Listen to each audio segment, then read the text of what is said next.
자, 이번에는 1920년대 국내 독립운동을 보겠습니다. 1920년대 국내 독립운동은 일단 문화통치라는 허울 좋은 그러한 것 속에서 우리의 나름대로 조선인들의 집회, 시위, 결사의 자유가 인정되었기 때문에 굉장히 다양한 형태의 독립운동이 등장을 하게 됩니다. 독립운동이 굉장히 다양화된다 그래서 자, 그걸 이제 각 그 분류별로 한번 나눠서 살펴보도록 합시다.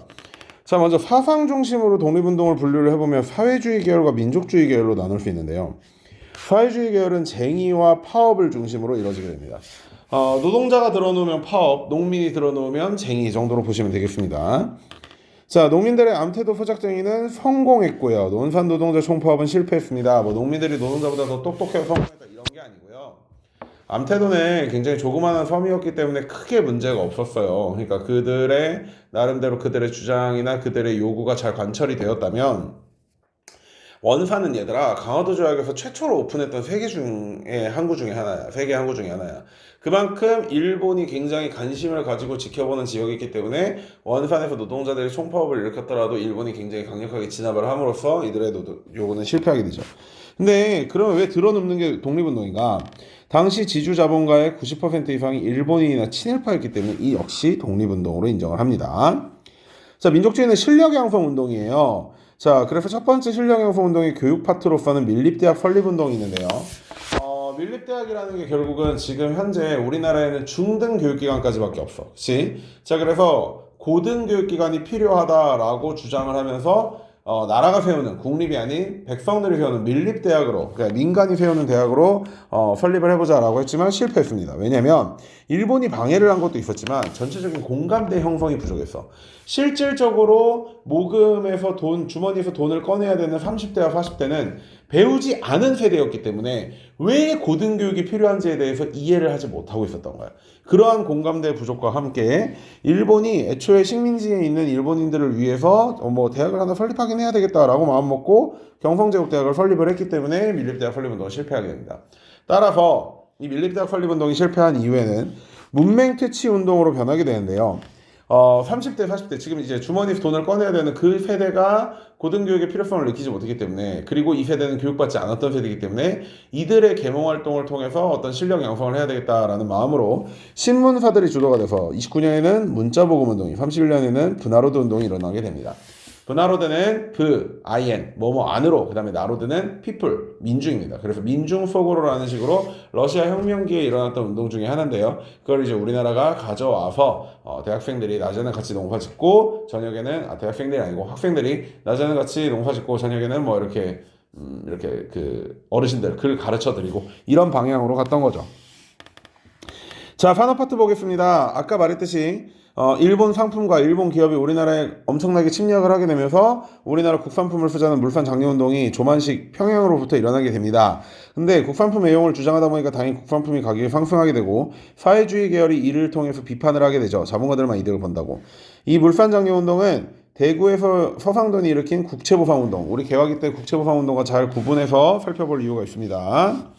자, 대중 중심 보겠습니다. 처음에 소년 선생님이 0세에서 13, 14세 정도까지라고 했는데 왜냐면 이 이후부터는 관혼상제의 즉 성인식을 치른 어른이기 때문에 이 시기 아이들 0세부터 14세까지의 아이들에 대한 어떤 인권 회복 운동이 일어났던 게 소년 운동입니다. 지금까지 우리는 개의 새끼를 개새끼, 말의 새끼를 말새끼, 소의 새끼를 소새끼, 십의 새끼를 십새끼 뭔가 좀 아닌 게 끼어들어간 것 같은데 빼고 사람의 아이도 애새끼라는 표현을 썼단 말이야. 근데 그러지 않고 천도교 소년회가 중심이 돼서 천도교는 동학을 기반으로 일어난 종교예요. 그렇기 때문에 인내천 사상을 받들어서 소년 역시 하늘이다. 소년도 사람이니까 그러한 의미를 통해서 소파 방정환 선생님의 노력을 중심으로 동요라든지 동시라든지 애새끼가 아닌 어린이라는 단어를 사용하는 형태의 소년 인권운동이 일어나게 되고요. 자, 여성운동도 볼게요. 이 당시 1차 대전이 총력전 체제로 넘어가게 되면서 여성도 간호가 됐건 후방이 됐건 후방에서 공장에서 미싱을 돌리건 어떤 전쟁에 직접적으로 참여했던 사람들이기 때문에 참정권, 즉 투표권을 요구를 하게 됩니다. 따라서 전 세계적으로 여성인권의 향상운동이 불었던 때인데요. 그러한 것들을 바탕으로 우리나라에서도 신간의 자매단체인 근우회가 결성이 되고 이거 말고도 송축회라든지 여러 가지가 있긴 하지만 현행 한국사 난이도에서는 나올 수가 없습니다. 자, 세 번째 형평운동 보겠습니다. 형평은 저울추를 얘기해요. 예를 들어서 이제 이 형평운동이 백정들, 그러니까 도축업자들의 그 처우 개선을 위해서 그 만들어진 운동인데, 도축업자들이 고기 한 근 주세요를 눈대중으로 할 수는 없잖아. 뭐 고수들은 눈대중으로 하겠지만, 그래서 그러한 고기를 이제 무게를 잴 때 쓰는 그 저울 형평에서 형평운동이 시작되었는데요. 진주에서 조선 형평사가 발족되어서 백정들에 대한 차별을 폐지하고 그 백정들의 인권을 향상시키는 운동인 조선 형평사 운동을 시행하게 됩니다. 사실 신무제 폐지는 1차 가보개혁 때 이미 이루어졌음에도 불구하고 아직까지도 백성들에 대한 차별이 이루어지고 있었던 거고, 실제로 이게 이 시절뿐만이 아니라 1900 여러분들 부모님 세대까지는 모르겠는데 우리 부모님 세대는 아직도 이런 차별이 좀 있어요. 자, 학생운동 보겠습니다. 처음에 60만세 운동입니다. 60만세 운동은 민족주의 계열의 천도교와 사회주의 계열의 조선공산당, 그리고 중앙고 학생들을 중심으로 춘종의 인산일에 맞추어서 만세운동이 이제 준비가 되고 있는 겁니다. 그러니까 우리가 고종의 인산일을 기준으로 3.1운동이 일어났으니까 순종황제 돌아가셨을 때도 우리가 힘을 합쳐가지고 시원하게 만세운동 한번 해보자 하는데 시원하게 말아먹었죠. 왜? 일본이 바보가 아니니까. 고종황제 인산일에, 고종황제 장례식에 엄청난 인원이 모여서 3.1 운동이 일어났던 것처럼 60대도 조심해야 된다라고 해서 순종황제 장례식에 어마어마한 경찰 병력을 투입을 하게 됩니다. 그래서 실패는 했으나 이 서로 성향이 다른 세 단체가 힘을 합치는 과정에서 민족협동정선 운동의 계기를 삼고 좌우합작 운동이 이때부터 시작되는 계기가 된다는 거, 그게 중요하다는 거죠. 자, 두 번째 광주 학생항일 운동은요, 광주 학교 내에서 성진회나 독서회 같은 이런 느낌으로다가 서로 간에 학교 간의 커뮤니케이션이 연결되어 있는 상태였는데, 나주에서 광주로 출퇴근하는 통학 그 기차 속에서 한국인 여학생이 일본인 남학생이 희롱을 당합니다. 당시 그 한국인 여학생의 사촌 동생이 기차에 타고 있다가 이런 시앙 하고 일본인 죽방을 갈기려고 했지만 쪽수가 너무 많아서 실패했어요. 그래가지고 얘가 자기 학교 애들을 불러서 일본 애를 린치하고, 일본 애들은 또 자기 학교 선생님까지 불러가지고 애들 린치하고 서로 이렇게 백싸움한 거지. 내 백이 더 세, 네 백이 더 세, 내가 더 친구 많아, 내가 더 친구 많아 이러면서 서로 이렇게 그 애들 싸움이 거의 어른 싸움까지 넘어가는 방향으로 광주 시내에 있는 모든 학교들이 이제 다 입학 싸움에 관련이 되게 되는데, 그런 과정 속에서 당연히 경찰이 개입을 하고, 경찰이 한국인과 일본인들의 차별을 굉장히 심하게 대우하게 됩니다. 조사 과정에서. 그래서 11월 3일 대규모의 시위가 일어나게 되고, 이 시위 날은 아직도 학생 독립운동 기념일로서 기념이 되고 있고요. 이 과정에서 신간회가 진상조사단을 파견하고 대규모의 전국적인 동맹휴업, 즉 전국에서 500개도 안 되는 고등학교 중에 320여 개의 고등학교가 참여할 정도로 대규모의 동맹휴업이 일어나요. 그 과정에서 조선인 본위교육을 주장을 하는데, 조선인 본위교육이라는 게 뭐겠어? 조선인들을 위한 교육을 하라는 거잖아, 그치? 근데 조선인 교사 비율은 너희도 이해가 될 거야. 왜냐면 조선인들을 가르치는데 일본인보다 조선인들을 더 많이 써달라, 이거는 오케이. 근데 수학여행은 왜 그랬냐면, 당시에 수학여행은 일본은 한국으로 오고 한국은 일본으로 가서 서로 간의 격차를 비교하려고 하는 그런 목적이 강했는데, 그러한 쓰잘데기 없는 형태의 수학여행을 집어치우고 진짜로 필요한 수학여행을 가자라는 이런 형태의 여러 가지 구호들을 통해서 학생운동 과정에서 조선인 본위교육을 강하게 주장하는 그런 사례들이 나왔다는 겁니다. 자, 마지막으로 중요한 신간회 한번 가보겠습니다. 신간회는 좌우합작 운동이기도 하고 민족유일당 운동이기도 합니다. 굉장히 중요하고, 모의고사 나오면 2번 모의고사 나왔다, 그 중에 한 번은 나오는 게 신간회입니다. 자, 우리가 사상 중심으로 우리나라의 독립운동을 생각해 봤을 때 크게 민족주의 계열과 사회주의 계열 둘로 나눌 수가 있는데요. 민족주의 계열은 다시 둘로 나눠집니다. 첫 번째, 타협적 민족주의자와 비타협적 민족주의자. 타협적 민족주의자는 어떤 느낌이냐면, 내가 지금까지 얘들을 열심히 가르쳐 봤는데 얘네들이 도저히 뭔가 발전하는, 계몽되는 느낌이 보이지 않아. 그러니까 애들이 포기를 하는 겁니다. 아이 씨발, 이렇게 돌대가리 새끼들이니까 우리가 일본 애들한테 식민지 배나 당하고 있지, 이런 식으로 자기네들을 합리화시키고, 그런 과정 속에서 좋아, 그냥 우리는 일본 똥구멍이나 헐도록 빨다가 그냥 자치권이나 어느 정도 얻어내면 되겠다라는 느낌으로다가 대부분의 경우 친일파로 이제 전향하게 돼요. 이제 그런 사람들과 다르게, 야, 돌에 새기면 천년을 가는 법인데 아무리 그래도 이 사람들을 계속해서 계몽하고 우리 민족끼리 무언가 이루기 위해서 노력해야 된다라고 했던 사람들이 비타협적 민족주의자들입니다. 반대로 사회주의자들은 1925년에 치안유지법이 개정이 되면서 사회주의 사상가들에 대해서 굉장한 탄압이 이루어지게 됩니다. 그런데 60만세 운동을 계기로 민족주의 세력과 손을 한번 잡아봤더니 꽤 할만하더라고. 그래서 비타협적 민족주의자 친구들과 사회주의자 친구들이 함께 모여서 무슨 선언을 한다? 정오의 선언을 한다. 그 정오의 선언을 통해서 만들어진 게 신간회라는 겁니다. 자, 신간회의 강령은 시험에 굉장히 자주 출제되는데요. 자, 기회주의 배격, 누구를 까는 거야? 그렇지, 타협적 민족주의자들 꺼지라 이거고, 민족 대단결, 좌우 합작하자는 거죠. 그리고 정치적 경제적 각성, 계몽하자는 겁니다. 따라서 이들은 순회 강연을 통해서 계몽 활동을 하고, 그 다음에 노동, 농민, 청년, 여성, 형평운동과 연계 활동을 하게 됩니다. 근데 이들의 활동은 정말 중요한 게 뭐냐면, 합법적이고 공개적인 활동이었다는 거죠. 일본이 집회 시위 결사의 자유를 허가했기 때문에 신간에는 불법 단체가 아니라 공개적인 단체였으며 이들의 활동 역시도 전부 다 합법적 범주 안에 있었습니다. 그러면서도 조선인들의 인권, 조선인들의 대우 이런 것들을 위해서 노력했던, 독립을 위해 노력했던 그런 중요한 단체라는 거죠. 그래서 신간의 활동을 살펴보면요. 자, 먼저 광주 학생 항일운동의 진상조사를 파견하고 원산 총파업 역시도 지원을 합니다.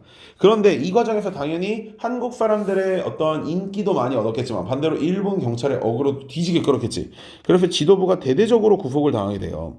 그런 과정 속에서도 전국 지혜가 해외 지혜로까지 발전되도록 어떤 성장의 계기가 열리게 되는데 그 성장 과정에서 이제 리더들이 대부분 잡혀나가게 되니까 최린이나 송진우 같은 민족 지도자들에게 신간회를 좀 맡아달라고 부탁을 했더니 이들은 알고 보니까 타협적 민족주의자, 즉 자치론자들이었단 말이야. 그래서 이러한 두 가지 이러한 사례들을 보고 그 들어왔던 사람들 때문에 신간의 어떤 규모는 커져가고 있는데 반대로 지도자들의 노선은 좀 달라지는 과정에서 중앙과 지회의 노선이 달라지게 돼요. 이래서 사회주의 세력은 이러한 신간회를 해소 후에 재창단을 하자라는 것을 주장하고 해소하고 재창단을 하려고 했으나 일제가 너무나 강력하게 개입하고 지도부의 역량이 부족하는 바람에 신간회는 결국 해소가 일어나게 됩니다. 그런데 일부 교과서에서 이것들을 사회주의자의 책임으로 몰아놓은 경우가 있어요. 즉 사회주의자가 신간회 해소를 주장하여 신간회가 해산되었다 이렇게 얘기하는 경우가 있는데 요거는 선생님이 아무리 공산당과 사회주의를 싫어한다 하더라도 약간의 역사 왜곡이 있다고 생각을 해요. 자, 요거를 설명하기 위해서 우리가 이제 여기 요 파트 교과서에는 안 나오지만 선생님이 적어놓은 파트를 살짝 볼 건데, 자, 중국에서 1920년대 초반에 북벌이 일어나게 됩니다. 대만을 세웠던 장개석이가 당시 이제 중국의 황포공관학교와 광저우에 있는 그 부대를 중심으로 해서 이제 중국 전투에 있는 그 당시에 이제 중국 전투에 정말 많은 부대들이 있었어요. 그러니까 많은 군벌들 그 북쪽에 이제 장쩌린이라든지 그다음 풍옥상이라든지 이런 식으로 전국 각지의 다양한 군벌들을 없애고 하나의 중국을 만들자라는 의미로 북벌을 했는데 그 북벌 과정에서 공산당과 국민당이 합작하는 1차 국공합작이 일어납니다.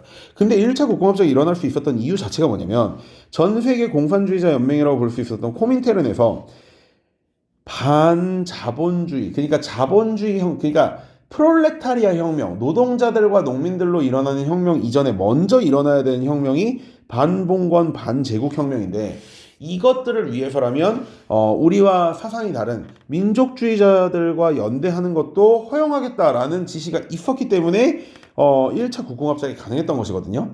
근데 그래서 우리나라도 조합합작이 가능했었어. 그런데 북벌의 반 정도 진행됐을 때 장개석이가 그야말로 공산당 애들의 뒤통수에다 총을 갈겨버린다. 이거 진짜 사전적 의미가 아니라 실제로 총을 갈겨서 정말 수많은 공산주의자를 수청하게 되거든요. 그래서 이 공산당이 축출하는 과정에서 1차 국공합작이 결렬되고 코민테른도 아이고 씨발 믿을 놈들을 믿어야지 민족주의 세력과 연대하지 마라고 얘기를 했단 말이야.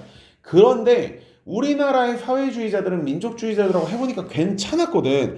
그래서 신간에 새롭게 들어온 이 타협적 민족주의자들, 자치론자들만 몰아내고 우리끼리 다시 새로운 신간회를 만들자라고 주장을 했지만 일본의 개입과 지도부의 역량 부족으로 신간회 재창단이 실패했어요. 이거를 온전하게 사회주의자들의 책임으로 돌리는 거는 선생님은 약간 역사적 왜곡이 있지 않을까라고 생각해서 이런 부분을 좀 더 추가로 설명하고자 한 겁니다.